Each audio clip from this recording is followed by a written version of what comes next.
The president's been shot. Oh no. No. Either that or they're covering. We don't know. Either that or they're covering it. We love you. We love you, President Trump. We love you. We love you, President Trump. We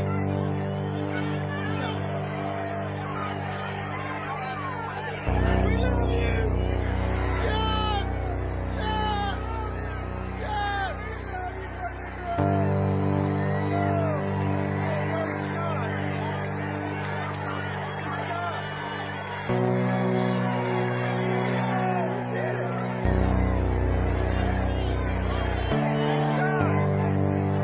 Could just be his ear. It could just be his ear. He's walking. 40, 50 feet, why don't you turn around and let them get a view from there and see what the field of view looks like. They're backing into the cable. Okay. Turn around to your right, you better. I don't want to go into the sun if I can avoid it. That's right, Jim. But just leave it. All right, let it sit like that and walk around it. Okay, so this has been a fascinating piece of footage that came out recently by a rather fascinating character here of the brick suit guy, who I'd never heard of before this, but who kind of rose to prominence in the run-up to the 2020 election for wearing this brick suit that's supposedly a reference to, like, build the wall, the border wall. This guy who's been to a whole ton of Trump rallies and has been interviewed by all these outlets and was brought up on stage by Trump in 2019. And he's just supposedly some dude who lives in San Diego, you know, this major Trump fan, and just so happened to be in the front row at the rally in Butler, Pennsylvania, when the infamous near-death experience, the shooting, the assassination attempt a year ago, and then even more curiously just decides to post this this footage just in July of this year, just like a week or two ago. And then apparently people started to notice this very odd behavior of one of the Secret Service guys who is guiding the photographers around the stage. And it's not just the Secret Service guy, there's at least two of them. This woman in the blue dress is doing it as well. So you have the very peculiar circumstances of this brick suit guy, and he's the one that you can hear in the video going, "Oh no, President Trump's been shot," and "Oh, maybe it's just his ear." Yeah, I mean, there's so many layers of weirdness just in this footage between his narration and then just the fact that he was there again. He has nothing better to do than just go to all these Trump rallies on the other side of the country from where he lives. So at that point, I turned back and I looked towards the president on the podium, and I'm just catching a tail end of the Secret Service jumping on top of him to protect him. Now, from that point, that's when another series of shots rings out. And, you know, now I'm putting two and two together. The other series was the guy firing on the crowd, and or I don't know which it was, but there was a distinct second set of gunfire. Okay, so given the Secret Service's reaction and another set of cracks, you know, of noises which we now know to be gunfire, you know, I thought, well, this is real. And it was at that point that people were saying, you know, other people were coming to that same conclusion, saying, get down, everybody get down. And, you know, I stood standing up for a little bit because I was more concerned with the safety of the president. I then did kneel down, but still continued to, you know, I just got a little lower and continued to watch as best I could see, you know, how the president was doing. I could not see him; he was completely obscured by the podium. Now, normally I wasn't filming any of this either. Normally, I might film the president when he walks out, when they play, you know, his entrance music and he waves to the crowd and stuff like that. I might film that aspect of the rally. But once the president is speaking and I'm in the front row, I just put my camera away. Now, at that time, I did take it out. I'm thinking, well, I should really probably take some pictures here. And, you know, I started filming, and then I heard them saying, "Shoot her down, and let's get ready to move him." And I stood up because at that point I didn't think there was any more danger to myself. And I'm still, again, I'm more concerned with the safety of the president. And they're starting, so let's get ready to move him. There's a count, and I don't know how they're going to be moving him out. Are they going to be carrying him out? You don't know his condition. No, because we can't see anything, right? So it could be like, I'm thinking it's going to be like a man carrier. Is he incapacitated? Can he leave on his own power? Nobody. I didn't know. The people in the back, they could probably see more than I could because they didn't have the podium in front. But then shortly after that, as I'm running through all those horrible worst case scenarios in my mind, he stands up, and I'm close enough. I can see the blood in his ear. I can tell it's not coming from like in his ear, so I know that. So it could just be a cut. And then before I can really even, that's good is what I'm thinking. And before I can even go anything more with that, I can see his face. I can see the fire in his face. I can see the defiance in his gaze and his gesture to the crowd to fight on, to put that fist up like that. I couldn't tell exactly what he was saying, but you could tell the tenor, what he was doing from that gesture. And that made me feel a lot better that it was not going to be a worst case scenario. Okay, it's very odd. And I made a video about this last year called The Trauma Game.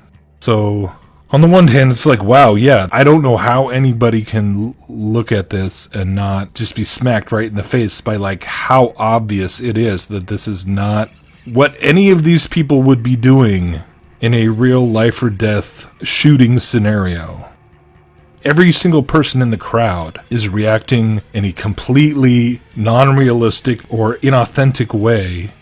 Like, everyone just assumes that, like, oh, the shooter's down, so, like, most people wouldn't even hear that. But, like, why you would assume that there was only one shooter, and you'd be afraid of getting shot. And this is the whole thing, is that everyone wants to point to the firefighter guy who died, saving his family, and supposedly there were multiple people who got shot, but the only one who gets named is the one firefighter guy who supposedly died. But it's like, yeah, then why, if there was a dude in the stands just to the left, bleeding out, or he got shot, like, there would be a scene, there would be a commotion, people would be screaming. You can't even hear anybody screaming in this footage. But yeah, you can clearly see the guy directing him to the particular spot where you're going to get that money shot, and you have a very short window in terms of the flag being in the background. I mean, I was watching this going like, they may have actually rehearsed this before the crowd was there, because yeah, everybody on the stage, are we clear to move? Okay, wait, I got to get my shoe. And then he raises his face. I mean, the whole thing, this is the most staged thing I've seen in so long. I mean, it was a year ago, but now it's like... And watching Alex Jones try and explain this away was even more insane the other day on the Tim Dillon show. There's a new video out that's viral everywhere about, look, on July 13th... I just saw that, yes. Yeah, on July 13th, you see the film crew being waved up after he's shot. It shows as a production. Well, anybody that's been in a presidential speech of Trump or Obama or any of them, which I've been to, or Bush, W, or any of them, I've been to all those, you have the Secret Service directing press up, directing press back. They tell you when you can be there, when you can't. He gets shot, he falls down, they wave him back. He pops back up, they let the press in. These are TV productions. So people seeing that production and then thinking, oh, it's fake. No, the whole thing is a production. But I know ballistics, I know rifles. They didn't have real people shooting at him, and then they just perfectly grazed his ear. Right. And you can't fake real like that. You can't fake the acoustics of another shooter or a guy getting killed or other people getting shot in the background. I mean, the greatest directors all fused together. Steven Spielberg, Francis Ford Coppola, anybody, right? Scorsese. Nobody can do that.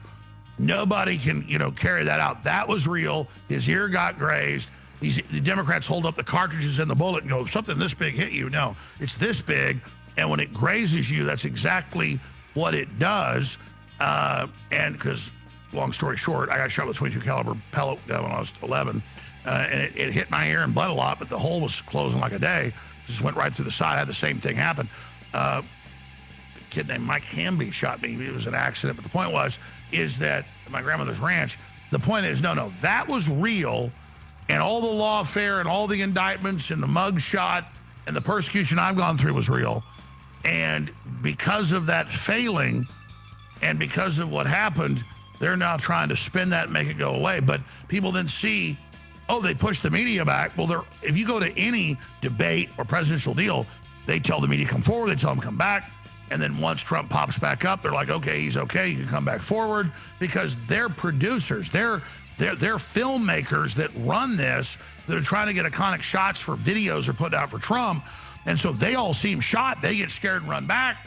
Then he pops back up, it's normal, okay, they creep back up, bring the cameras back up. You got a bunch of Pulitzer Prize winning photographers there, but they've got to do what the Secret Service says. So people go, oh, that's a production. Well, when Trump goes to the NFL game or the World Cup game, that's a production. Doesn't mean the game didn't play. Doesn't mean it wasn't real. So yeah, it is a production, but it's a production that is of a real event that's happening. Just absolutely absurd. What do you mean they're doing their job? What do you mean it's real even though it's a production? Why would you be trying to get a photo if you were really... I don't know. I think that has probably been the most fascinating part of this, is seeing people refuse to believe their lying eyes, and they'll come up with whatever, they'll explain it away. Why would the Secret... He's not trying to keep them away from the stage. He's literally guiding them to the right spot. There's no other way to look at this. And of course, the reason that people don't want to see what is plainly obvious is that there's no other conclusion to reach than this whole thing was staged from the beginning, and it was not the Democrat deep state trying to take out Trump, or it wasn't the incompetence of the female, there's no partisan angle. It's like, it's all an act. It's all fake. And then the craziest part is that, he went on to the Republican convention a few days later and put on this big show about, how God saved his life. I mean, talk about blaspheming God. And I think people just can't bring themselves to believe that he would. I mean, the Democrat, the people who hate Trump can believe it's staged. But then, of course, it's like only Trump would do that. Then the point is that they all know it is no different on the other side of the aisle. I don't know. It was kind of driven home later on this week. Just today, I watched the speech he gave at the AI Summit and, signed a few executive orders about the race for AI superiority and trying to attach, America first ideology to artificial intelligence. And it was kind of astounding. To ensure America maintains the world-class infrastructure we need to win today, I will sign a sweeping executive order to fast-track federal permitting, streamline reviews, and do everything possible to expedite construction of all major AI infrastructure projects. And this will be done. You will get so good a service in so many ways, not only from Lee with the environment, but you need many other types of permits, and you're going to go so fast. You're going to say, well, wait a minute, this is too fast. I didn't expect to go this quickly. This is a problem. I may cause a problem in opposite, but including factories, data centers, and power plants of all kinds, the United States will have total industrial and technological supremacy. The second pillar of our action plan for AI dominance is to get the entire world running on the backbone of American technology, and I think that's very much happening right now, and I think it's going to happen. We must put America first. This is a nation that invented the light bulb, the telegraph, the television, the telephone, the computer chip, the smartphone, the GPS, the integrated circuit, and even the internet.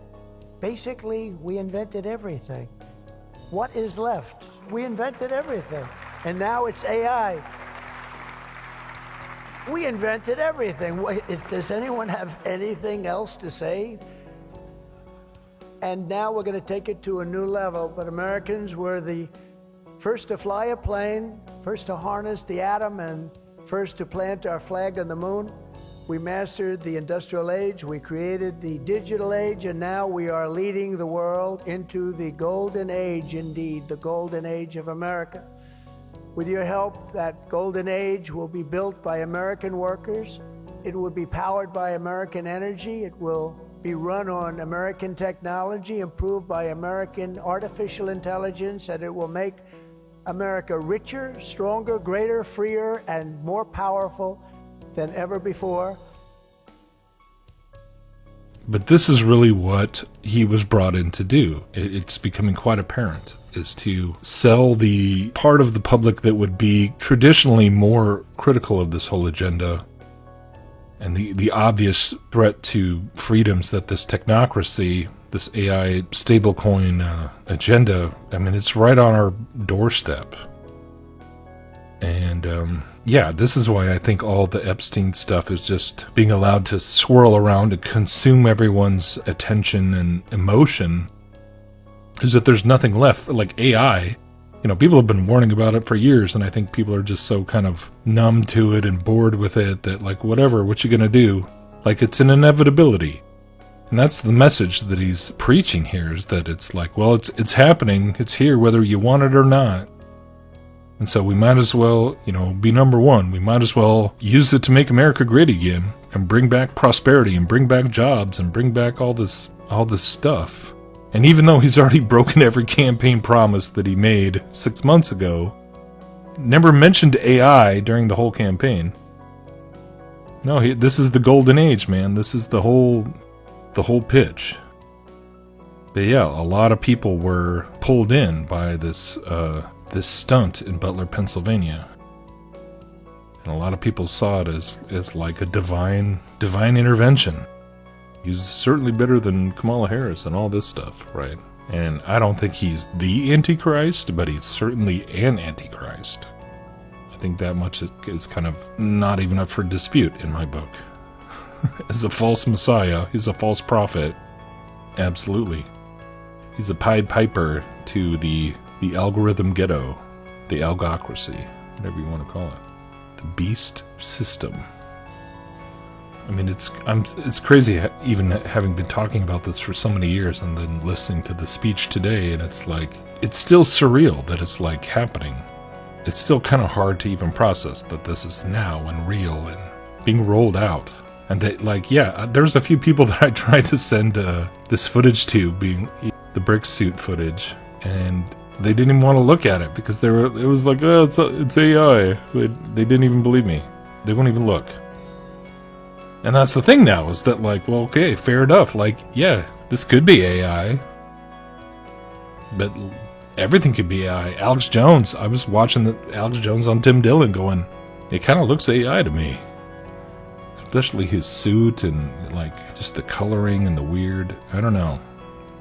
I'm not convinced that it's even really him, or even really a human at all. That's the uncanny valley that we exist in now already. But yeah, AI is gonna bring in the new golden age, right? Good grief.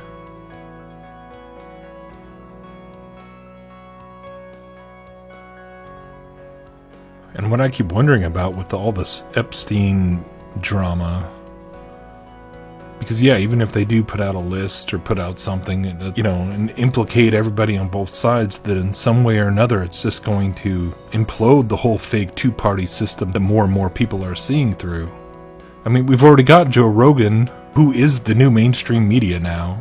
Joe Rogan talking about, we need AI government. About this? Are you not worried about the fact that AI could become more intelligent than us? What is it going to be like when we're not the smartest things on the planet? Which might be just a few years from now. And I might be quite relieved, because I'm not sure they could fuck it up at the level that we're fucking it up. You know, so it's... You would have to give it legitimate sentience. Like, it would have to be completely independent from any ideology, and it would have to look at things completely objectively. But imagine a government that is run that way. Like, really run in a way where there is an actual distribution of resources for all the human beings on the planet, so poverty is instantaneously eradicated. You give electricity and clean water to everyone on Earth immediately. Immediately we figure out how to distribute healthy food. Immediately all the toxins and preservatives that have been giving people cancer, immediately they're removed from the human diet. They immediately make sure that we have no polluting of rivers, that we're not draining all the fish out of the ocean. Immediately change all of the treaties about nuclear weapons. All the nuclear weapons got to go. This AI government just runs over. I imagine they'd say that immediately. Dictators. Yeah. You're not No more dictators. You're not having that. Cut the shit with the dictator. We're just going to let human beings exist in harmony, guided by this super intelligent, godlike thing that we've created out of silicone. Yeah, honestly, I've had the same thought. And That's thought, the utopian view. Yeah, and so I have thought, how could it be worse? In fact, it could be significantly better. Basic of a script as that sound, to me, that makes more sense than anything. Like, why this is all happening in the timing that it is. Even if Trump goes down or finishes out his term or whatever, and then just J.D. Vance takes over, then we already know what he's straight out of the PayPal mafia. He's straight out of the tech bro AI governance, cabal. So it's, who knows, but the money shot. They got the money shot. And now it's hanging on the wall in the White House.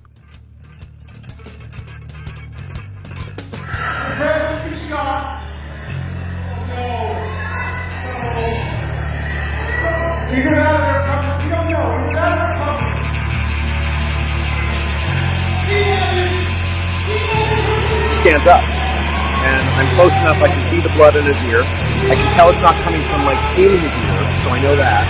So it could just be a cut. And then before I can even, that's good is what I'm thinking. And before I can go into that, I can see his face. I can see the fire in his face. I can see the defiance in his gaze and his gesture to the crowd to fight on, to put that fist up like that.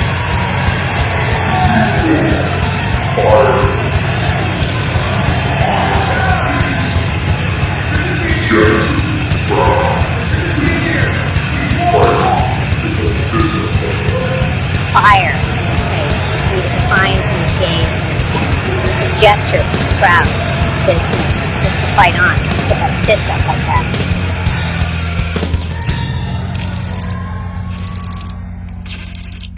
Just went right through the side. I had the same thing happen. A kid named Mike Hamby shot me. It was an accident.